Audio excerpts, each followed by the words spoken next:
40वां अध्याय। निषाद चरित्र। सूची बोली, हे ऋषियों, प्राचीन काल में गुरु ध्रुव नामक भील अपने परिवार के साथ जंगल में रहता था। उसका कार्य पशुओं का वध करना था। इसी तरह से वह अपने परिवार का लालन पालन करता था। एक दिन की बात है, उसके घर में खाने पीने के लिए कुछ भी नहीं था। तब उसके माता पिता एवं अन्य सदस्य भूख से व्याकुल होकर भील से बोले कि हम भूख से मर रहे हैं, कुछ खाने का प्रबंध करो। यह सुनकर उस भील ने अपना धनुष बांध लिया और शिकार की तलाश में चल दिया। संयोगवश यह शिवरात्रि का ही पावन दिन था।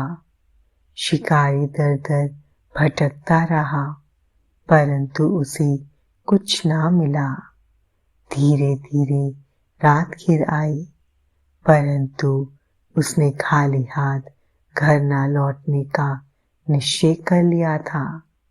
इसलिए वह तालाब के किनारे बैठ गया कि जो भी पशु जल पीने यहाँ आएगा उसी का शिकार कर लूंगा।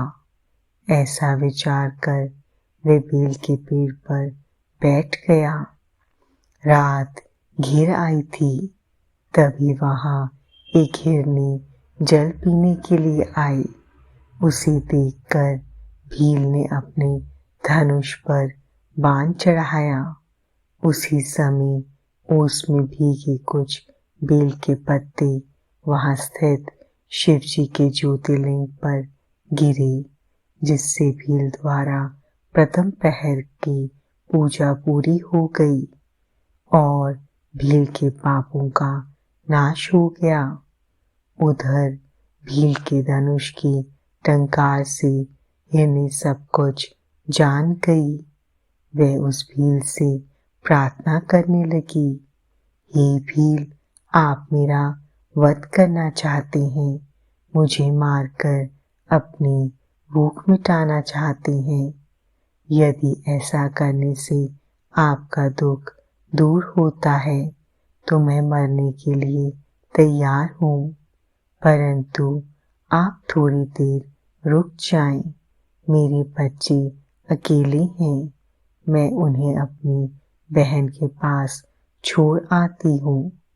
तब भील को विश्वास दिलाकर वह हिरनी वहां से चली गई और भील उसके इंतजार में जागता रहा। इसलिए उसे जागरण का फल भी मिल गया।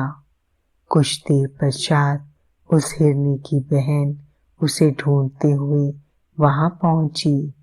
उसे मारने के लिए जब भील ने अपने हाथ में धनुष लिया तो पुनः बेलपत्र व ओस शिवलिंग पर चढ़ गई। इस प्रकार दूसरे पहर की भी पूजन हो गया, परंतु उस हिरनी ने भी भील से प्रार्थना की कि मैं पहले अपने बच्चों को देख आऊं, तब मुझे तुम मारना। भील की आज्ञा देने पर वह हिरनी भी पानी पीकर वहां से चली गई और भील हिरनी का इंतजार करने लगा। इस प्रकार जागरण करते हुए रात का दूसरा पहर भी बीत गया। जैसे ही रात्रि का तीसरा पहर आरंभ हुआ, एक मोटा हिरन पानी पीने हेतु उस तालाब पर आया। उसे देखकर भील ने जैसे ही अपने धनुष पर बाण चढ़ाया, वह हिरन डर गया। उसी समय ओस रूपी जल एवं बलपत्र पुनः शिवलिंग पर गिरे, जिससे तीसरे पहर का पूजन संपन्न हुआ। वह हिरन भी शीघ्र लौटने का वादा करके अपने बच्चों को समझाने के लिए चला गया और भील उसके इंतजार में जागता रहा। उधर दूसरी ओर वे तीनों घर पर एकत्रित हुए और उन्होंने सारी बातें एक दूसरे को बताई। जब तीनों को यह ज्ञात हुआ कि तीनों ने ही भीलराज से वादा कर लिया है, तब वे अपने बच्चों को ठीक से रहने की आज्ञा देकर वहां से तालाब की ओर चल दिए। बच्चों ने भी सोचा कि हम अपने माता पिता के बिना कैसे रहेंगे, इसलिए वे भी उनके पीछे पीछे चल पड़े। इस प्रकार हिरन, 2 हिरनियां एवं उनके बच्चे एक साथ भीलराज के पास पहुंचे। इतने सारे शिकारों को एक साथ देखकर भीलराज बहुत प्रसन्न हुआ। जैसे ही उसने उन्हें मारने के लिए धनुष निकाला, एक बार फिर औस रूपी जल एवं बेलपत्र वहां स्थित शिवलिंग पर चढ़ गए। इस प्रकार अनजाने में ही उसके चौथे पहर की भी पूजा पूरी हुई, जिसके फलस्वरूप उसके सभी पाप कर्म नष्ट हो गए और उसे ज्ञान की प्राप्ति हुई।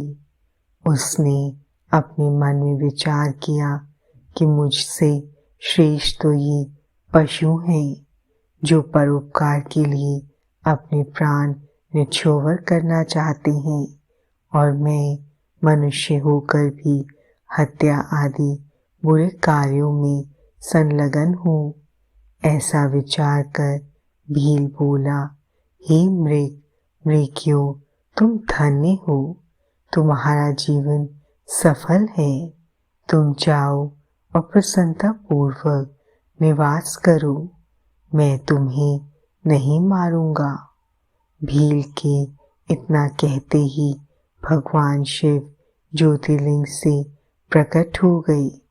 एकाएक इस प्रकार अपने सामने साक्षात देवादिदेव महादेव को पाकर उस भील की आंखों से अश्रुधारा बहने लगी और उसने प्रभु के चरण पकड़ लिए। तब शिवजी ने प्रसन्न होकर कहा, हे व्याधर्षि, तुम्हारे पूजन से मैं बहुत प्रसन्न हूँ। तुम श्रृंगवीरपुर जाकर आनंद पूर्वक निवास करो।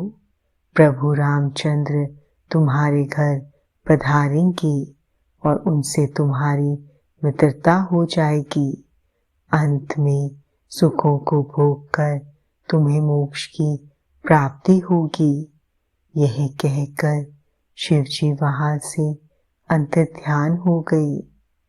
हे ऋषियों, इस प्रकार एक पापी व्याध से अनजाने में हुए शिव चतुर्दशी व्रत से उसे भोग और मोक्ष की प्राप्ति हुई।